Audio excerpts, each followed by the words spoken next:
नमस्कार विद्यार्थी मित्रों, ધોરણ 8 વિષય ગણિત ચેપ્ટર નંબર 11 માપન બરાબર.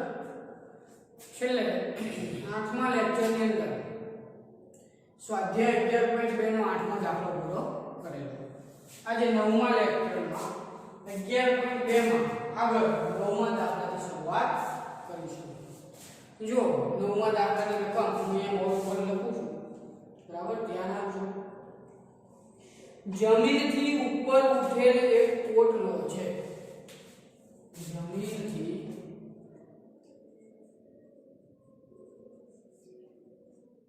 ઉપર ઉઠેલ એક પોટલો છે. તેની ઉપરનું સમતલ સમબાજુ અષ્ટકોણ આકારનું છે. તેની ઉપરનું સમતલ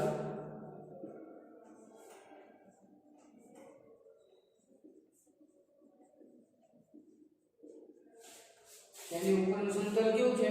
સમબાજુ અષ્ટકોણ આકારનું છે. કેવું? સમબાજુ અષ્ટકોણ આકારનું છે. બરાબર. આગળ જે આકૃતિમાં દર્શાવેલ છે, આકૃતિની લો, જે આકૃતિમાં દર્શાવેલ છે. બરાબર. આ અષ્ટકોણીય સમતલનું ક્ષેત્રફળ શોધવાનું છે. આ અષ્ટકોણીય સમતલનું ક્ષેત્રફળ શોધો. તો સૌપ્રથમ આપણે અષ્ટકોણ જે કીધું છે એની આકૃતિ દોરીએ. બરાબર.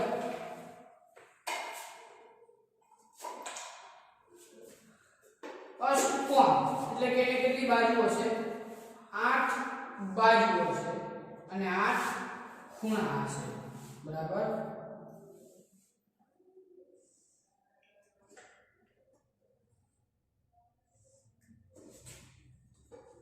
વ્યવસ્થિત તમારે સ્કેલ અને પેન્સિલનો ઉપયોગ કરીને જ આકૃતિ દોરવાની. બરાબર. અષ્ટકોણ દોરવાનું છે.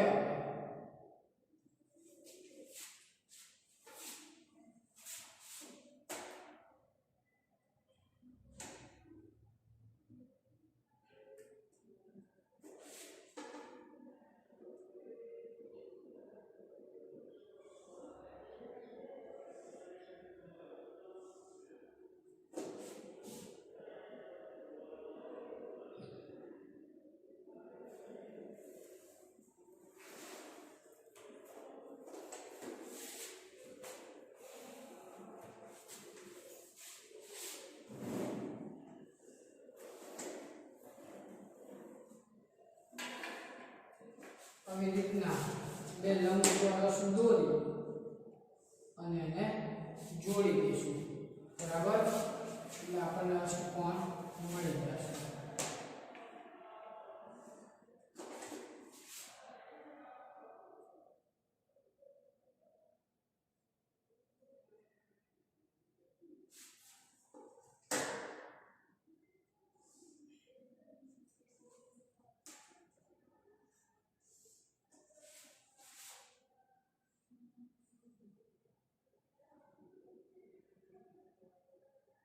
જેને 8 ખૂણા અને 8 બાજુ હશે.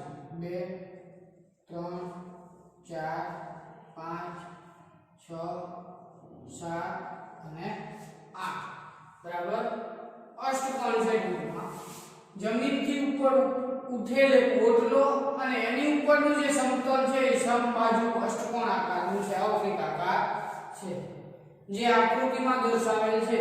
તો આ અષ્ટકોણીય સમતલનું ક્ષેત્રફળ શોધવાનું છે. બરાબર. આકૃતિમાં એના માપ આપેલા છે આપણને. આ જે માપ છે એ રકમમાં આપેલું છે. 4 મીટરનું માપ આટલું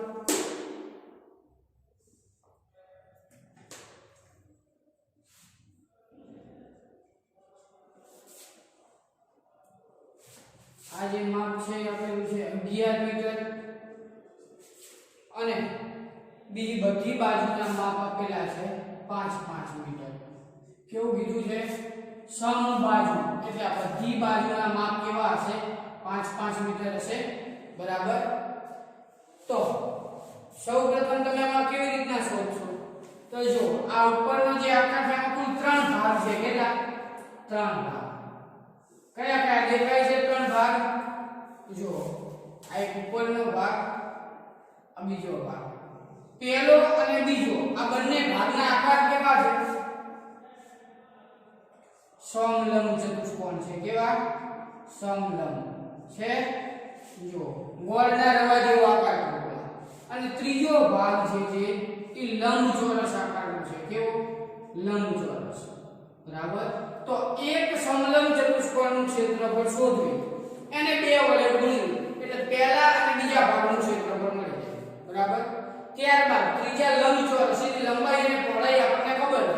તો લંબચોરસના ક્ષેત્રફળનું સૂત્ર લંબાઈ ગુણ્યા પહોળાઈ, એનું ક્ષેત્રફળ શોધો. ટૂંકમાં 3 ભાગના ક્ષેત્રફળ મળી જાય પછી એનું શું કરશું? સરવાળો એટલે આખા અષ્ટકોણીય સમતલનું આપણને શું મળશે? ક્ષેત્રફળ મળી જશે.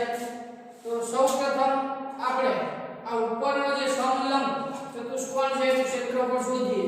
હું એને નામ આપી દઉં A B C D અને અહીંયા જે લંબ અંતર છે એને નામ આપું M. હંમેશા કેવો ખૂણો બનાવે? કાટખૂણો. એનું માપ કેટલું હોય? 90 હોય. બરાબર. સમલંબ ચતુષ્કોણના ક્ષેત્રફળનું સૂત્ર શું? તો કે 1/2 ગુણ્યા 2 સમાંતર બાજુનો સરવાળો. કઈ કઈ છે? એક આ AB અને એને સમાંતર CD. તો CD નું માપ 11 મીટર છે, જ્યારે AB નું કેટલું હશે? બધી બાજુના માપ કેટલા કેટલા છે? 5-5 મીટર. તો AB નું 5 મીટર માપ હશે. 1/2 ગુણ્યા 2 સમાંતર બાજુનો સરવાળો ગુણ્યા બંને વચ્ચેનું લંબ અંતર એટલે કે A થી M જેટલું કેટલું છે? 4 મીટર. તો આપણને આ સમલંબ ચતુષ્કોણનું ક્ષેત્રફળ મળી જાય. જોયું કે સમલંબ ચતુષ્કોણ ABCD નું ક્ષેત્રફળ બરાબર 1/2 ગુણ્યા બંને સમાંતર બાજુનો સરવાળો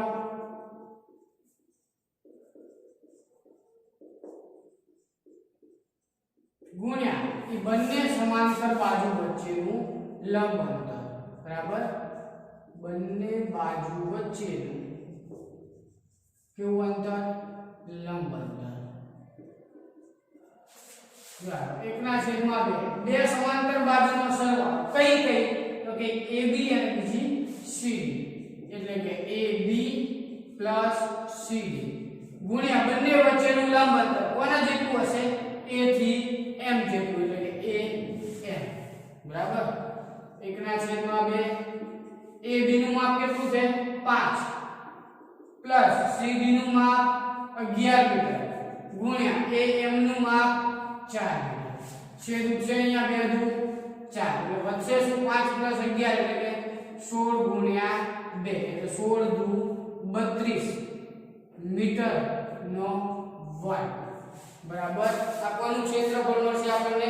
સમલંબ ચતુષ્કોણ ABCD. બરાબર. એના જેવો બીજો ભાગ છે તો એ બે સમલંબ ચતુષ્કોણનું આપણે ક્ષેત્રફળ શોધવાનું છે. તો આને કેટલા વડે ગુણવું જોઈએ? 2 વડે. તો કે માટે બે સમલંબ ચતુષ્કોણનું ક્ષેત્રફળ, બે સમલંબ ચતુષ્કોણનું ક્ષેત્રફળ બરાબર 2 ગુણ્યા સમલંબ ચતુષ્કોણ ABCD નું ક્ષેત્રફળ.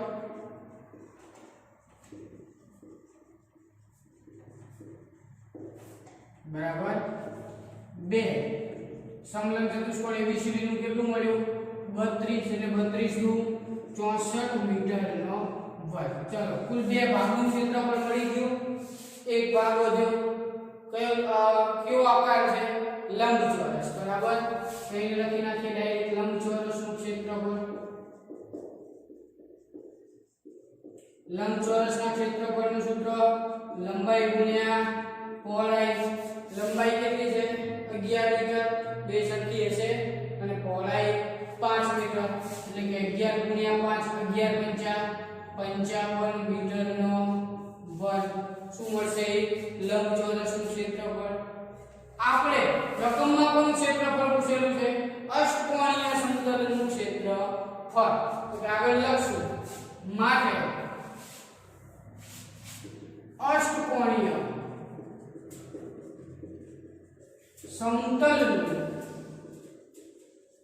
ક્ષેત્રફળ બરાબર અષ્ટકોણીય સમતલનું કે ત્રણે ભાગનું શું કરવું પડશે સરવાળો બે સમતલ ચતુષ્કોણનું ક્ષેત્રફળ કેટલું છે 64 મીટરનો વર્ગ પ્લસ લંબચોરસનું 55 બરાબર સરવાળો કરો 5 ને 4 9 6 4 10 ને 11 એટલે 119 મીટરનો વર્ગ કોનું ક્ષેત્રફળ મળે અષ્ટકોણીય સમતલનું ક્ષેત્રફળ ખ્યાલ આવે દરેક જણને બરાબર ચાલો આગળ જોઈએ દાખલા નંબર 10 તો ટૂંકમાં 10મો જે દાખલો છે એ આપણે આગળ ઉદાહરણમાં એક દાખલો જોયો તો કે બે નામ આપેલા હતા એક અમન અને બીજું કંઈક રિદ્ધિમા નામ હતું બરાબર અમન અને રિદ્ધિમા ષટકોણના અલગ અલગ રીતે ભાગ પાડતા હતા ને તો એવી જ રીતના આ પંચકોણ આપેલો છે આકાર અને આમાં નામ આપેલા છે એક જ્યોતિ અને કવિતા ઈ બંને અલગ અલગ રીતે પંચકોણના ભાગ પાડે છે બરાબર અને અલગ અલગ એમના ક્ષેત્રફળ શોધવાના પરંતુ ક્ષેત્રફળ બંનેના કેવા મળશે સરખા એટલે 10મો જે દાખલો છે એ તમારે હોમવર્કની અંદર જાતે પૂરો કરી નાખવાનો બરાબર અને આ ચેપ્ટર આ સ્વાધ્યાયનો છેલ્લો દાખલો એટલે કે 11મો દાખલો હું તમને અહીંયા બોર્ડ ઉપર ગણાવું ચલો 11મા દાખલાની રકમ લખું છું અહીંયા ધ્યાન આપજો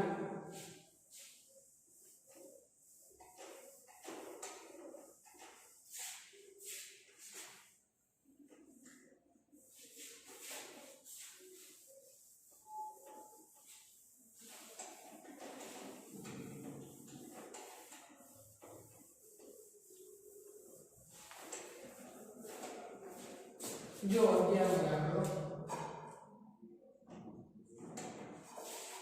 रकम भी केवी આપી છે કે આકૃતિમાં બતાવેલ ફોટો ફ્રેમની આકૃતિમાં બતાવેલ ફોટો ફ્રેમની બહારની ધારનું માપ બહારની ધારનું માપ તો શું આપ્યું છે 24 સેન્ટીમીટર ગુણ્યા 28 સેન્ટીમીટર 24 સેમી ગુણ્યા 28 સેમી બહારની ધારનું માપ બરાબર અને અંદરની ધારનું માપ અનુક્રમે અને અંદરની ધારનું માપ અનુક્રમે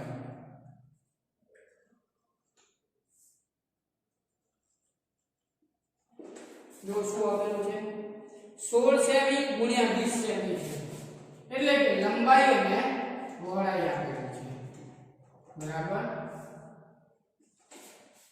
આગળ હવે જો ફ્રેમના ચારે ટુકડાની જાડાઈ સમાન હોય હવે જો ફ્રેમના ચારે ટુકડાની જાડાઈ કેવી હોય સમાન હોય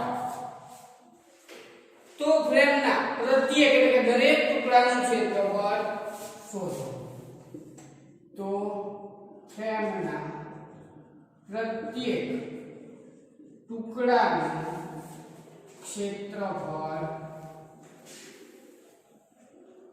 શોધો રકમમાં કીધું આકૃતિમાં બતાવ્યો તો પહેલા આપણે શું દોરવી પડશે આકૃતિ બરાબર ચલો આકૃતિ દોરીએ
ફોટો ફ્રેમની રકમમાં આવી કઈ આકૃતિ આપેલી છે બરાબર